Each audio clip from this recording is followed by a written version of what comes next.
Nananatili ang tiwala ni Pangulong Ferdinand R. Marcos Jr. sa mga sundalo habang muling pinabulaanan ng Armed Forces of the Philippines ang umano'y kudeta sa harap ng isyu ng katiwalian, partikular sa flood control projects. Inang ulat ni Patrick De Jesus. Ang military ay hindi problema. At ang military hindi solusyon sa lahat ng bagay. Ito ang naging tugon ni Defense Secretary Gilberto Teodoro Jr. sa pilit pa ring pagkaladkad ng ilan sa militar sa isyu ng politika at sa gitna ng usapin sa katiwalian, partikular sa flood control projects. Giit ng kalihim, nakatuon ang mga sundalo sa kanilang tungkulin na protektahan ng bansa. Gayunman, binigyang diin ni Teodoro na mahalagang maimbestigahang mabuti ang mga alegasyon ngayon ng katiwalian. Trabaho ng armed forces is to stick to defense roles.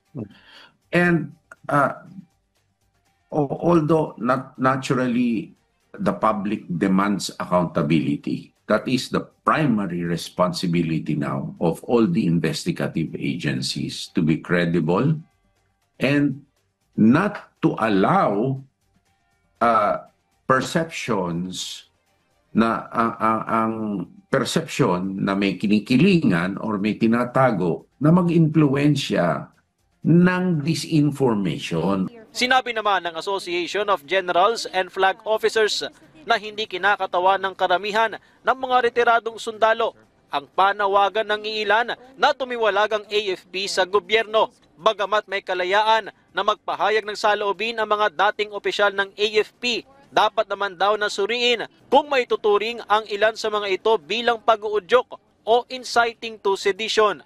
If any person, including retired, violate the law, then they can be facing charges or charges could be filed.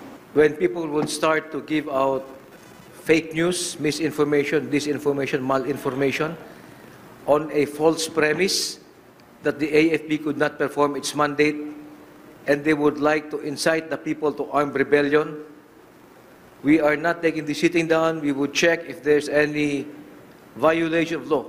Muli ring pinabulaanan ng AFP ang mga haka-hakang kudeta habang nananatili namang buo ang tiwala ni Pangulong Ferdinand R. Marcos Jr. sa hanay ng militar ayon sa palasyo.